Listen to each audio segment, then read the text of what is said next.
Welcome to Sanger, California, a pretty typical American small town. Located in the San Joaquin Valley of Central California, Sanger is nestled at the foot of the nearby Sierra Mountain Range, less than an hour from the tall timber of Kings Canyon National Park, and there was a real need for lumber, lots of lumber, and the Great Sierra Mountain Range had all they could ask for. The need now shifted to finding someone to harvest the huge trees. As the calendar marked the turn of the century, teams of men as rough and wild as the forest ascended the mountains to establish a series of logging camps. The supply of timber seemed endless, and cutting these magnificent giants was not going to be a problem. But getting the fresh-cut logs down the mountain to the railroad might prove to be a lot more difficult. The Southern Pacific Railroad had placed a watering stop near the base of the rugged Sierra Range, and in 1888 named the area Sanger in honor of Joseph Sanger, Jr., a railroad man from Indiana and a personal friend to many of the Southern Pacific top officials. Oddly enough, Mr. Sanger never made the trip from Indiana to visit his namesake. Well, having a railroad to ship the lumber was important, but getting the wood to Sanger was thought to be nearly impossible. Until the timbermen found a way to get the job done. They built their own river to float the logs from the logging camps down to the waiting steam engines. Water was plentiful in the Sierra, so it was diverted into a flume, which is a sort of an oversized trough made of wood, and through it ran tons and tons of logs traveling with a sound like thunder down the twisting, turning canyons of those wild mountains. Upon completion of the flume, the little town began to grow. The tiny business section began to grow, and soon Sanger boasted 13 saloons to quench the thirst of the rough and tough breed of residents. Among the businesses was a meat market with its racks in front of the shop where the carcasses were hung to cool, a general merchandise store, and of course, barber shops and blacksmith shops. This prosperity was not to last for long, as the Great Depression of the 20s spelled the beginning of the end for the once thriving logging business. And like the earlier days when desperados rode the outskirts of Sanger, the giant flume was destined to slowly become a part of the little town's history. By 1924, there were still a few logging camps operating in the Sierra Mountains, but thousands of acres of forest were left untouched and undamaged by man. Some of these trees were the biggest in all the world, the giant sequoia redwoods. Our next chapter of Sanger focuses on one of these trees in particular, and how, with the help of a Sanger man, it became the nation's official Christmas tree, and how this tiny town in Central California became the guardian of this national symbol. The redwood giants of the Kings Canyon National Park had continually held an awe for people in the area. But after the logging industry died down, more and more visitors came to the park to wander among the tall trees and experience their beauty firsthand. It was during one such trip that Charles E. Lee, the secretary of nearby Sanger Chamber of Commerce, found himself in the Grant Grove area standing at the base of one of these giants on a chilly autumn day in 1924. Mr. Lee came to walk among these mighty sequoia redwoods to view their majesty and feel their greatness. On this particular day, he stood staring up at one of the most magnificent redwoods in the world, the General Grant, named in honor of the Civil War general in 1867, 267 feet tall, with a circumference of over 100 feet, and according to some naturalists, over 4,000 years old. The General Grant stood as a silent warrior, prepared once again to meet a man named Lee. And as in the Civil War, the names of Grant and Lee would once again be linked in historical records. Now, no one can say what Lee's thoughts were on that still and quiet day, but whatever they may have been, they were suddenly interrupted by a tiny voice from beside him. What a wonderful Christmas tree that would make. Charles Lee found himself staring down into the wide eyes of a little girl who seemingly had appeared from nowhere. The simplicity of her statement absorbed Lee, and unable to reply, he returned his gaze to the top of the silent giant before him. A few moments passed. Then at last, he gathered his thoughts and looked back to where the little girl had been standing. She was gone, vanished. He quickly looked around the clearing. There was no sign of her, as if she had been reclaimed by the forest. Lee returned to his Sanger home, and for the next 4 months, the little girl's voice would creep into his thoughts. What a wonderful Christmas tree that would make. What a wonderful Christmas tree that would make. What a wonderful Christmas tree that would make.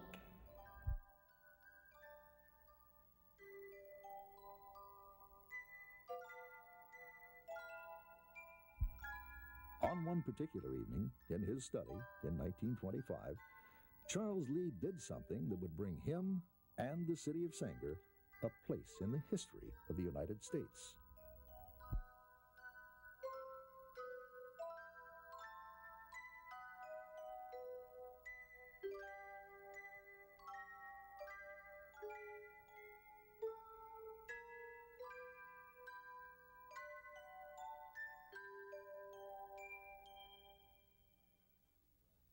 Dear Mr. President, I humbly request that the General Grant tree in Kings Canyon National Park be designated as this nation's Christmas tree. With respect and admiration, yours truly, Charles E. Lee, Sanger, California. Well, it didn't take long after mailing the letter when things began happening. President Coolidge was impressed by Lee's request, and feeling a sense of urgency, he got the wheels of Washington turning a rapid pace. Public Law Number 441 was passed by an act of Congress, and with the passage, the nation received its very own official Christmas tree, the General Grant in Kings Canyon National Park, right in Sanger's backyard.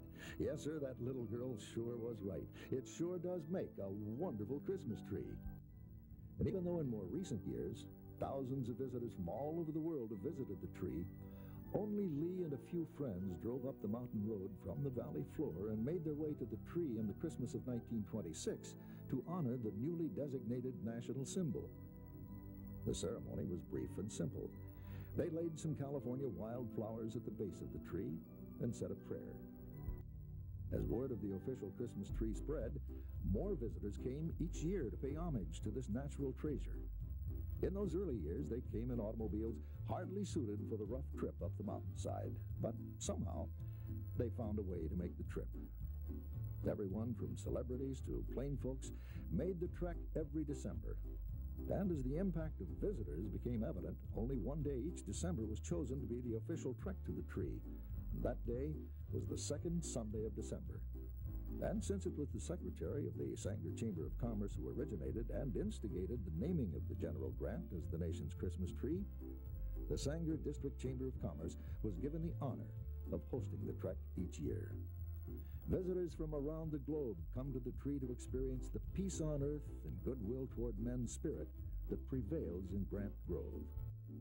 They gather in the cold and sing hymns, pray, and share their brotherly love beneath the giant symbol of all that is good.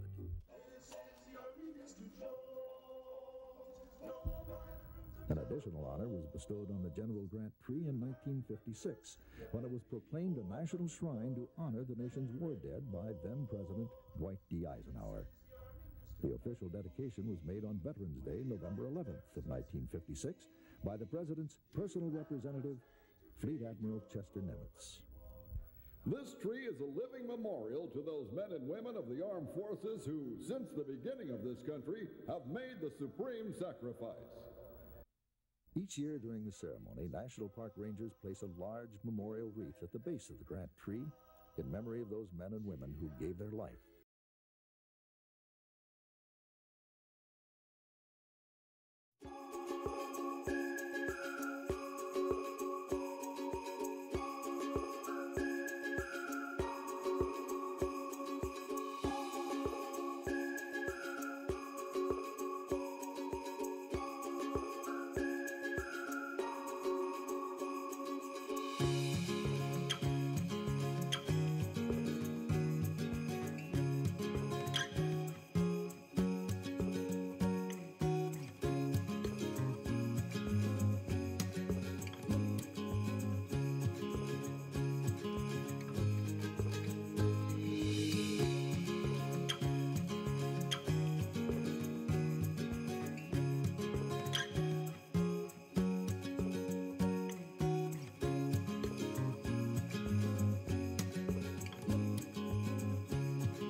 the song with joyful ring, all carolling. One seeks to hear words of good cheer from everywhere, filling the air. Oh, how they pound, raising the sound, all hill and dale, telling their tale. Gaily they ring while people sing songs of good cheer. Christmas is here. Ding dong, ding dong, ding dong. Christmas, ding dong, ding dong, ding dong, ding ding ding. On they send on without end their joyful tone to every home.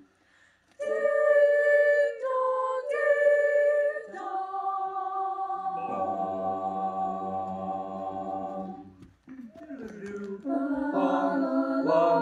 Fa la la, fa la la, fa la la, fa la la, fa la la, diddle-doo-doo. Plum, plum, plum, plum, plum, plum, plum, plum, plum, fa la la, diddle-doo-doo. Fa la la, plum, fa la la, plum, fa la la, plum, fa la, plum, fa la, plum.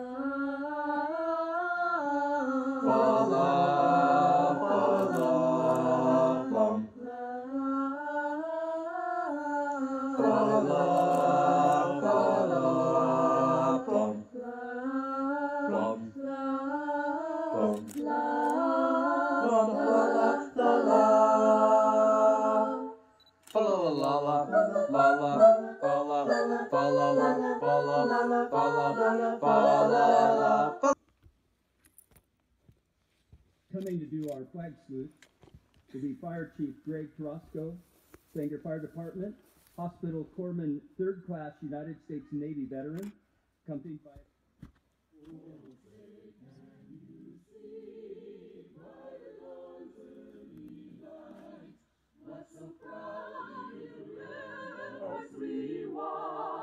We're so gallantly streaming, and the rocket's red glare, the bombs bursting in air, it proves through the night that our flag flies.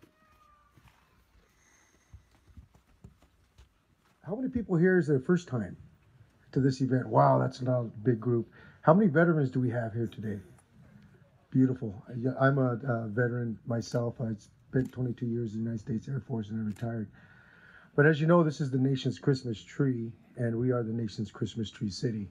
So on behalf of the City Council and the entire city of Sanger, I want to welcome each and every one of you to this great, wonderful event. Christmas tree, an enduring symbol of this special holiday season. 30 years later, President Dwight Eisenhower designated this tree as a living shrine to our fallen war heroes. And each year since these special dates, we've come to this location on this second Sunday of December to celebrate these events, the meaning of these events, and these two special proclamations. I'm often asked, how tall is this tree?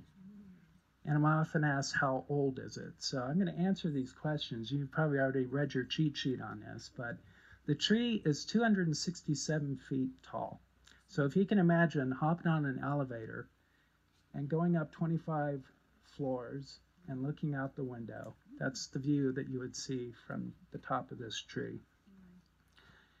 And like us, this tree is no longer growing tall. It reached its maximum height at a teenager, at about the age of a teenager for this particular species. Like many of us, as we reach our teens, we stop growing tall. And then we start doing what? We start growing out.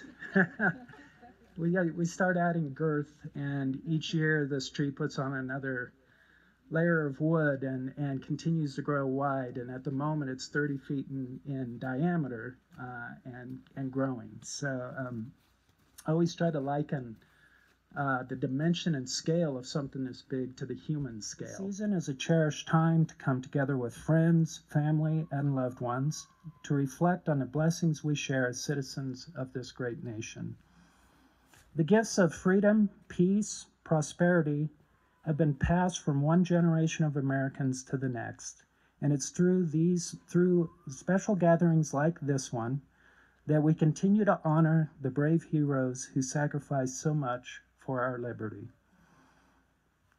As you meet under the canopy of the General Grant tree, we join in thanking our nation's service members, our veterans, our military families, for all that they've given to ensure a safer and brighter future for all Americans. May this event inspire greater love, joy, and happiness, both this holiday season and in the new year. We send our best wishes for a memorable event. May God bless each of you and your families, and may He continue to bless the United States of America. Merry Christmas, and it's signed, our President, Donald Trump.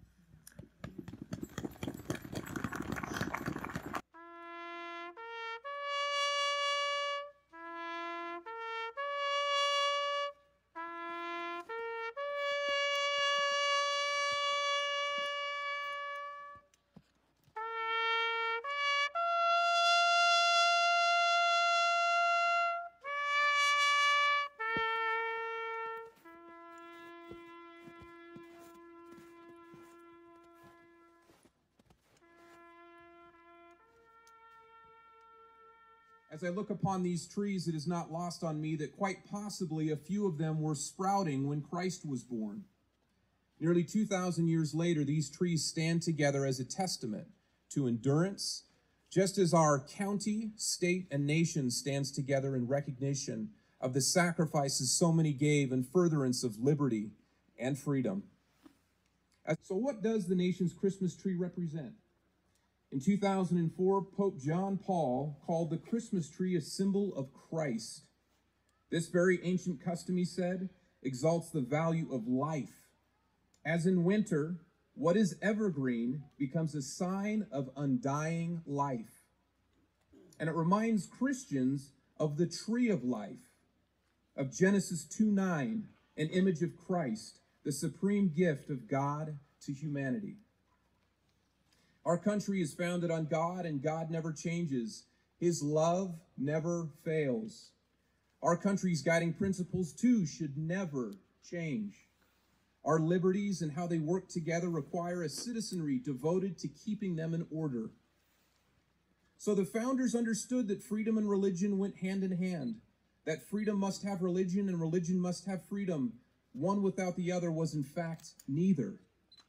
Our country carries scars like these trees from fire, lightning strikes, and pests, but the trees carry on.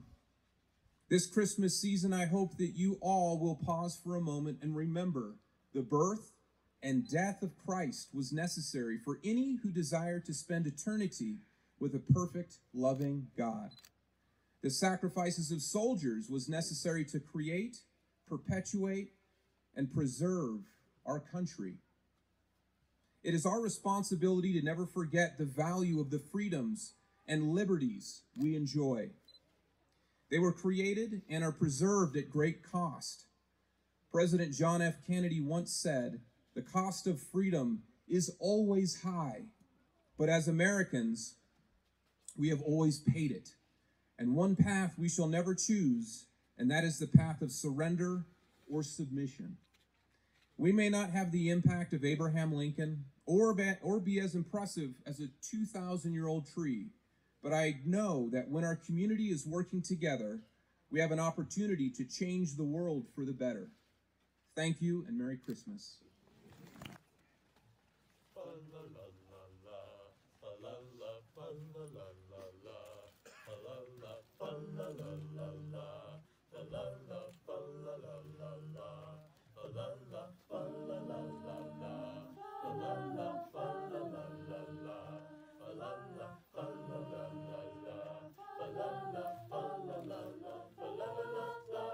Deck the halls with boughs of holly, fa la la la la, fa la la la. 'Tis the season to be jolly, fa la la la.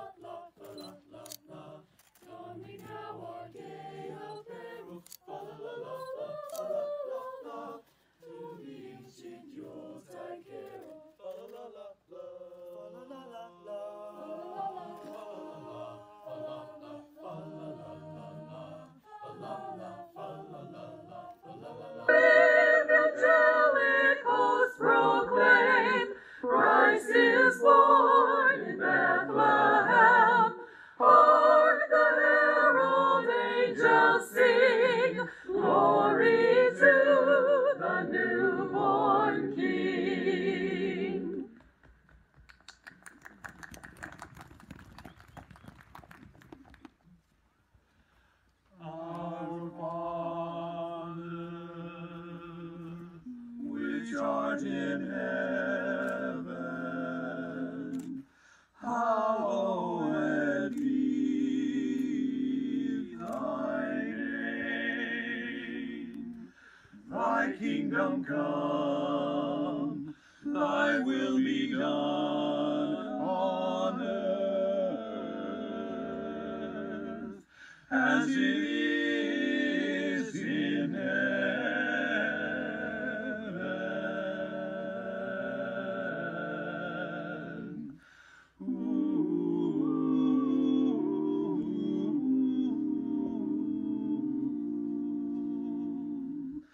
Give us this day our daily bread, and forgive us our debts as we forgive our debtors.